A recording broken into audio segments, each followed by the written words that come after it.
Hola Nakamas, bienvenidos al canal. El día de hoy estaremos revisando algunas teorías sobre One Piece, unas más populares que otras, algunas completamente excéntricas, pero al final todas muy interesantes. Con este video la intención no es convencerte de que van a suceder, sino barajear posibles rumbos que la serie podría tomar. No es un video predictivo, sino un repositorio de ideas al aire que el fandom o yo hemos contemplado. Sobra decir que el video contiene spoilers de los capítulos más recientes del manga, siendo el 1122 el más actual hasta el momento. Si estás viendo esto algunas semanas o incluso meses después, seguramente muchas teorías ya lucirán obsoletas, pero por ahora ponte en tu modo más conspiranoico y disfrutemos. El día de hoy te presento teorías fumadas de One Piece.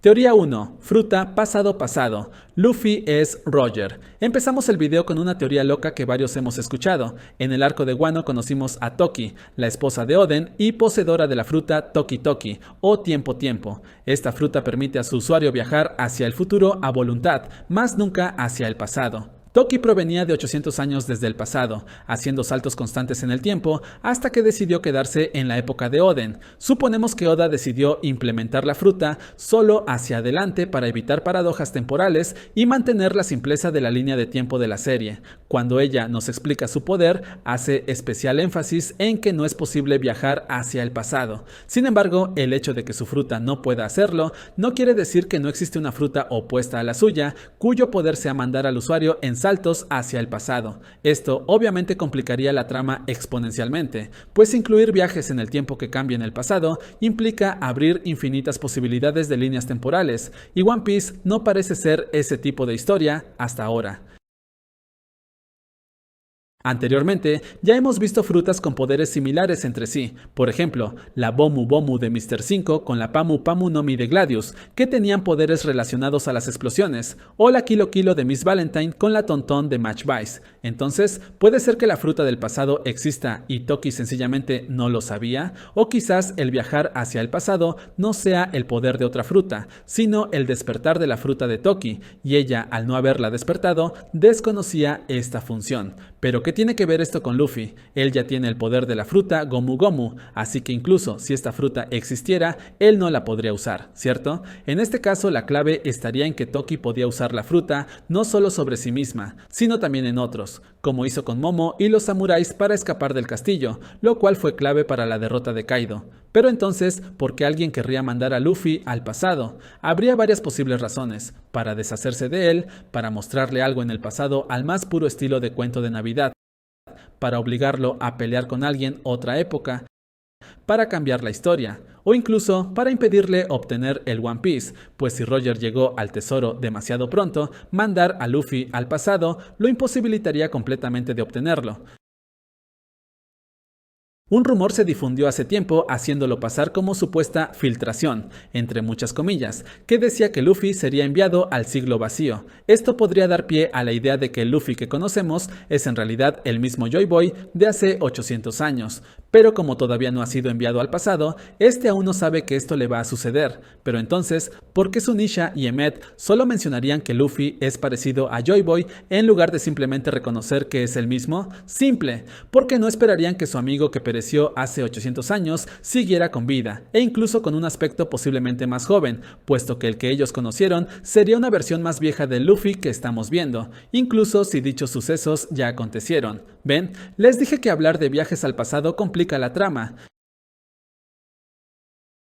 Pero discutamos otra posibilidad de viaje al pasado sin irnos tantos años atrás, tal vez solo un par de décadas, aproximadamente a la época donde un novato con un sombrero de paja se hizo a la mar. ¿Ya sabes de quién te hablo? Imaginemos que el usuario de esta hipotética fruta logra enviar a nuestro capitán al pasado. ¿Qué haría Luffy si fuera consciente de que lo regresaron en el tiempo? Él no es muy listo, así que razonar la lógica de un viaje en el tiempo podría ser demasiado para él. Y si lo entendiera, ¿qué sería lo único que tendría en mente? Obviamente, reunirse con su tripulación para seguir con su meta de encontrar el One Piece, pero como sus compañeros aún no existen en esta época, tendría que buscar alternativas. Entonces, ¿qué mejor que asociarse con el hombre que él mismo sabe que fue la mano derecha del rey de los piratas? Estoy hablando de Rayleigh, a quien Luffy buscaría en su versión joven para emprender una aventura, para poner al mundo de cabeza.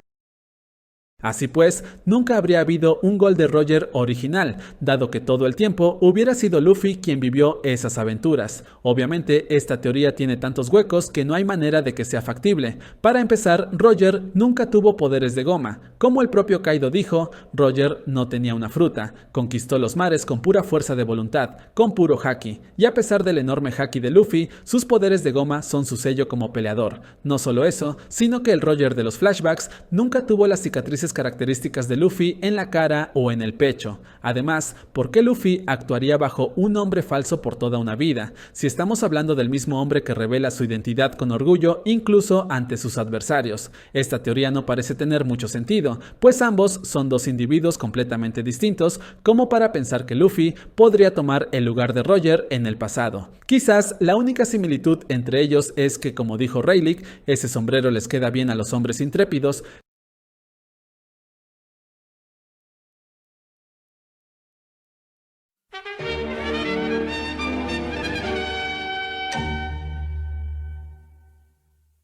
Teoría 2. Fruta tinta tinta. En diferentes medios del entretenimiento hemos visto cómo los autores disfrutan romper la cuarta pared en su obra y hacer que los personajes trasciendan la barrera de la ficción. Con el despertar de la fruta de Luffy hacia el Gear 5, se sigue discutiendo a hoy en día si Luffy adquirió la Toon Force, que es la capacidad de moldear las leyes de la física de maneras absurdas y ridículas, así como modificar el entorno y crear cosas aparentemente de la nada, como se ha podido ver con los goggles que usó durante la pelea con Lucci, o la manera en que pintó el bat con el que reflejó el ataque de Saturn, básicamente hacer del mundo a su alrededor una caricatura. Pero no son solo este tipo de ataques, sino el hecho mismo de que Luffy tenga un cuerpo de goma, lo que lo vuelve una clara referencia al estilo Rubber Hose de los años 20. Y a pesar de tener ya un siglo de vida, este estilo visual sigue muy vigente en medios modernos, y la influencia que esto tuvo en Oda es innegable. ¿Pero qué tiene que ver esto con una posible fruta de tinta? Veámoslo así, normalmente un manga solo contiene dos colores, el blanco y el negro. Este contraste entre luz y oscuridad en el papel logra dar vida a las viñetas. En el mundo de One Piece, Luffy representa el poder del sol, de la luz, sin mencionar el hecho obvio de que su aspecto se torna blanco al despertar el Gear 5. Por ende, es lógico asumir que haya un rol similar del otro lado. Pero, ¿acaso no tenemos ya a un representante de la oscuridad en Barba Negra? Pues a lo largo del manga ha mostrado ser una antítesis de Luffy, con sus propios sueños e ideales, pero con métodos más agresivos de los que usaría nuestro protagonista. Esta dicotomía la pudimos observar incluso con ejemplos que pudieran parecer bobos como la escena del Pai, pero ilustra muy bien cómo ambos tienen una visión opuesta en sus personalidades. Al ser usuario de la fruta de la oscuridad, puede incluso anular los poderes de otras frutas del diablo, y actualmente es uno de los contendientes más fuertes en la carrera por el One Piece. Pero esta teoría nos presenta otra posibilidad, que exista un poder de la oscuridad más fuerte que el de Barba Negra, y que pertenezca a uno de los personajes más misteriosos de la serie. Al mismísimo personaje cuyo diseño es enteramente una silueta sombría, Imusama.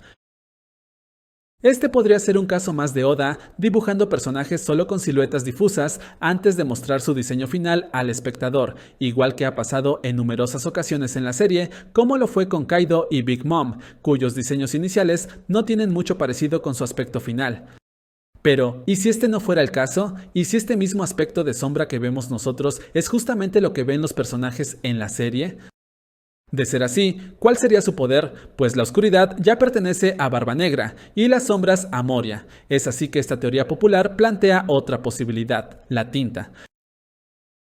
Pero esperen, ¿acaso este poder no está ocupado ya por Kanjuro? Pues no, por dos razones. La primera es que Kanjuro está muerto, y por tanto el poder de su fruta debió reencarnar esperando a un nuevo usuario, pero a nivel narrativo no tendría sentido que el gobernante del mundo recién haya obtenido sus poderes con base en la muerte de un personaje secundario en una batalla que acaba de ocurrir semanas atrás en tiempo interno de la historia. Y la segunda razón, y más importante, la fruta de Kanjuro no era la fruta de la tinta, era la fruta paramecia Fude Fude, o fruta del pincel. Considerando eso, no habría nada que impidiera la existencia de una fruta de tinta, quizás no una paramecia especial, sino incluso una logia con este poder. Y qué mejor que darle un poder con tantas posibilidades a aquel que gobierna el mundo entero desde las sombras. Después de todo, la hemos visto usando poderes como las flechas con la que hirió a Cobra y la aparente forma de monstruo gigante oscuro en la sala del trono. Así que esta tendría que ser una fruta con un poder maleable, que le permitiera adoptar la forma física que desee. Pero entonces, ¿qué tiene que ver esta teoría con romper la cuarta pared? Imaginemos el siguiente escenario. Imu y Luffy al fin están enfrentándose en la batalla definitiva en Marilloa.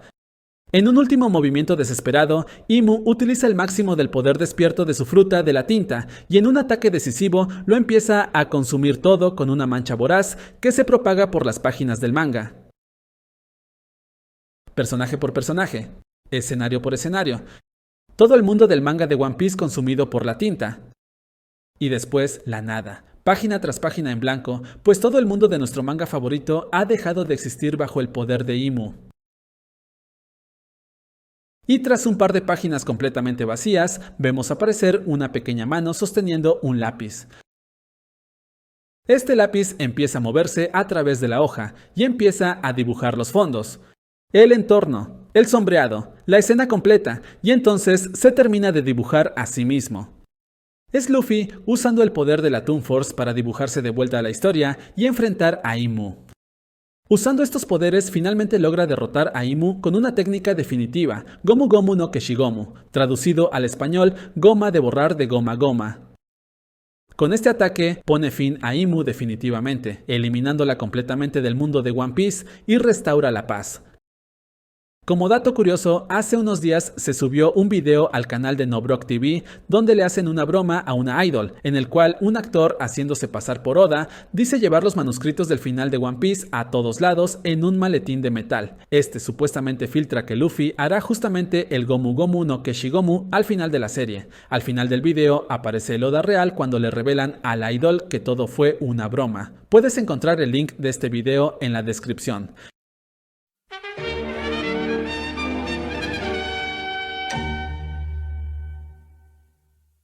Teoría 3. Luffy clon de Roger.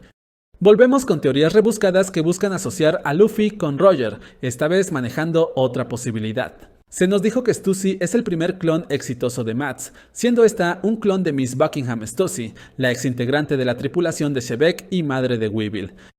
Pero ¿y si hubo más clones exitosos?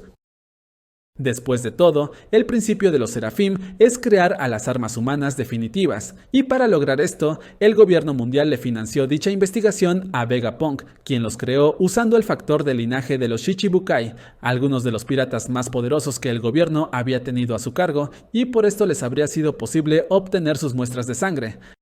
Pero, ¿a qué otro poderoso pirata tuvo acceso el gobierno mundial? Así es, al mismísimo rey de los piratas, Goldie Roger. Pero este hombre fue alguna vez una amenaza para ellos, entonces, ¿por qué querrían clonarlo?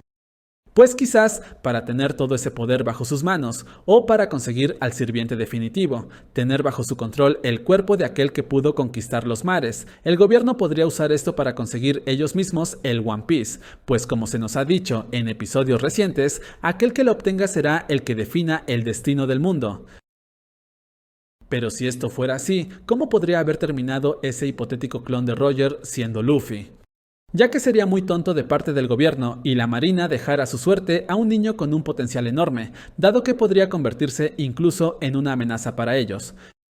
Entonces, lo más sensato sería dejarlo en manos de alguien confiable, alguien poderoso que pudiera llevarlo por el camino del bien. Alguien como el mismísimo héroe de la marina, Garp. ya que así Garp tendría bajo su tutela no solo al auténtico hijo del rey de los piratas, sino a su clon, pudiendo formar entonces a dos poderosos elementos al servicio de la marina. Pero si así fuera, ¿por qué hacerlo pasar como hijo de Dragon, el criminal más buscado del mundo? Pues como vimos en el flashback de Kuma, Dragon realmente se preocupa por su hijo, afirmando que son la mayor debilidad de un padre e incluso lo salvó de Smoker en Lockdown. Por lo cual todo parece indicar que en efecto Dragon es padre de Luffy, y no habría forma de que este sea el clon de Roger. Aunque eso no descarta la posibilidad de que veamos a un Seraphim de Roger en un futuro, quizás incluso fungiendo como el oponente final de nuestro protagonista, como un último obstáculo para convertirse en el sucesor del antiguo rey pirata.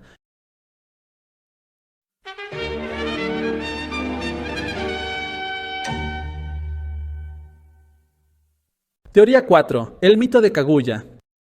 A lo largo de la historia de One Piece, Oda ha utilizado elementos de diferentes culturas del mundo real, como inspiración para personajes, elementos narrativos y poderes. Pero es entendible que, como japonés, priorice recursos de su cultura como pudimos ver en Wano, el arco más largo hasta ahora, y que funge básicamente como el Japón del mundo de One Piece. Mas eso no significa que será el único punto de la serie donde utilizaría esta influencia. Como sabemos, el nombre original de la serie era Romance Dawn, el amanecer del romance. Aunque para una serie con este nombre, lo cierto es que los temas de romance han pasado a segundo o tercer plano, ya que la historia prioriza los elementos de aventura, amistad, acción y fantasía. Pero, ¿y si todo este tiempo se hubiera tratado de una historia de amor? Una tragedia amorosa no resuelta que perduró durante siglos, incluso llevando al mundo al borde del colapso. Para explicar esto, te hablaré brevemente de una historia del folclore japonés, Kaguya. Esa no. Esa tampoco. El mito de la princesa de la luna nos narra lo siguiente. Una noche un hombre encontró a una niña diminuta en un tallo de bambú, la llevó a casa con su esposa y la adoptaron como su hija. La nombraron Kaguya, la princesa luz de luna. Así es, justo como la canción que toca Hiyori en el shamisen.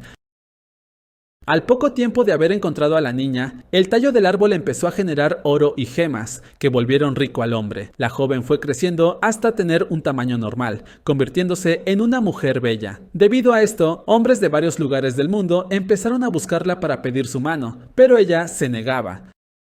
De todos estos, solo 5 caballeros de mayor rango se mantuvieron fuertemente empecinados en cortejarla a cualquier costo. Así que, a cambio de su mano, ella les pidió a cada uno que le trajeran un tesoro legendario diferente, sabiendo que no podrían lograrlo. De igual forma, el emperador se enteró de la existencia de esta joven y ordenó que ella lo fuera a ver, pero Kaguya no aceptó. Por lo cual, él fue personalmente a visitarla y al verla, se enamoró de ella.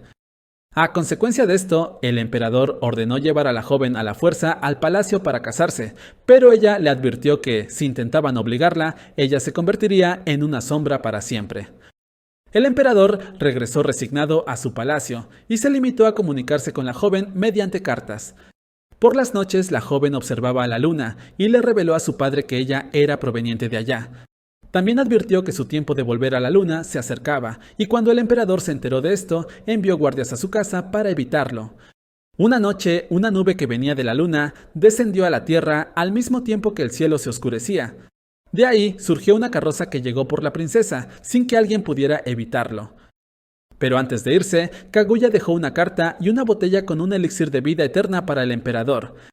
En su frustración, este no quiso tomar el elixir, pues no tenía sentido vivir para siempre sin su amada, así que ordenó a sus sirvientes que este elixir fuera quemado junto con la carta en la cima de una montaña, esperando que su amor por Kaguya alcance los cielos. Esa historia es muy bonita, pero ¿qué tiene que ver con One Piece? Imaginémoslo así. El árbol que genera riquezas donde encontraron a Kaguya sería Adam, el árbol tesoro cuya madera es muy resistente y su precio en el mercado es de cientos de millones. El palacio del emperador sería Marijoa, donde Kaguya fue llevada contra su voluntad y se convirtió en una sombra. ¿Y cómo estás suponiendo? Kaguya sería Imu. Los 5 caballeros que pretendían a Kaguya serían el Gorosei, que a día de hoy siguen a su servicio. La gente de la luna que buscaban volver por Kaguya algún día son los Virkans. El elixir de la vida eterna sería la fruta OPOP, que como teoriza Ivankov, le habría permitido a Imu conseguir la inmortalidad. La montaña sería Marilloa, y Sabo sería el fuego que intentó quemar a aquellos que consumieron el elixir de vida eterna, Imu y el Gorosei. El emperador sería nada más y nada menos que Joy Boy.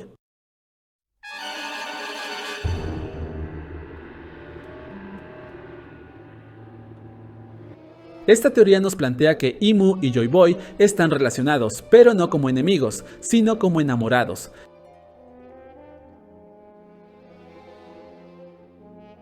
Aquí, Imu sería quien, convertida en una sombra, usa el poder de la fruta OPOP para que ella y sus sirvientes más cercanos obtengan la inmortalidad. De esta forma, ella esperaría en la cima del Red Line por el regreso de su amado Joy Boy. ¿Pero por qué gobierna el mundo entonces?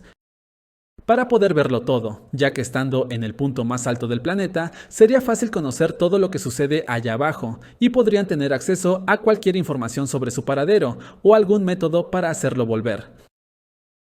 Y es que después de 800 años esperando en vano, no sería raro pensar que la sanidad mental de Imu se ha deteriorado, de forma que no tiene reparo en eliminar a quienes se interponen en su camino, incluso a costa de naciones enteras. Pero si lo que Imu y el Gorosei esperan es el regreso de Joy Boy, ¿entonces por qué persiguen a Luffy? Porque al igual que Luffy no quería que cualquiera tuviera la fruta de Ace, Imu no va a permitir que un simple humano tenga el título de Joy Boy, ya que su fruta es una forma de preservar su legado, y cederla sería resignarse a que el anterior ha partido de este mundo para siempre. Imu ha tenido al mundo dominado bajo su luz de luna por 800 años, y por eso es deber de Luffy acabar con esa noche oscura y traer el mundo a un nuevo amanecer.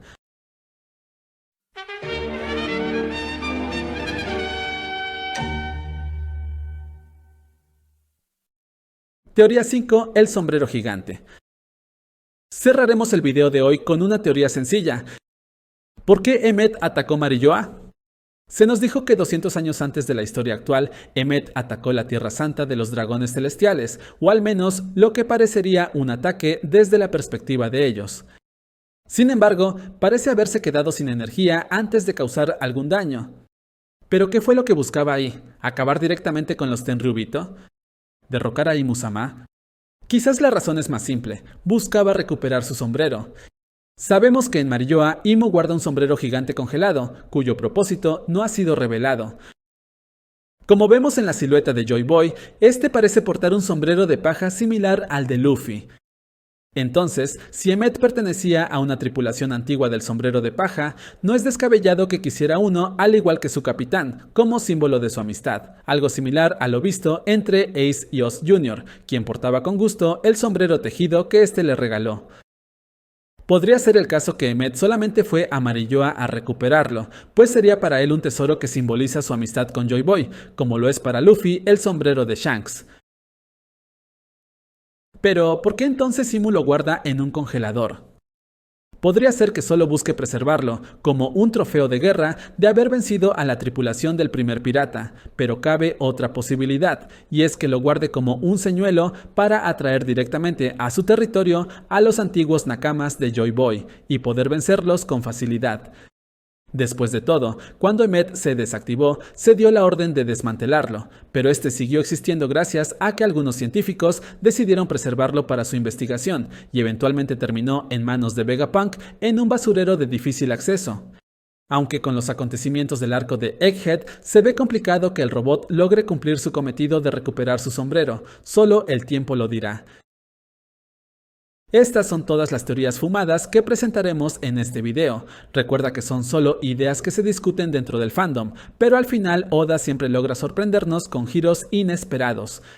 Dime en los comentarios qué te han parecido estas teorías. Si te gustó el video, te invito a dar like para más contenido gamer y de animes, entre ellos One Piece. Agradecería mucho que te suscribas a este canal que recién comienza, en especial si te gustaría una segunda parte. Saludos.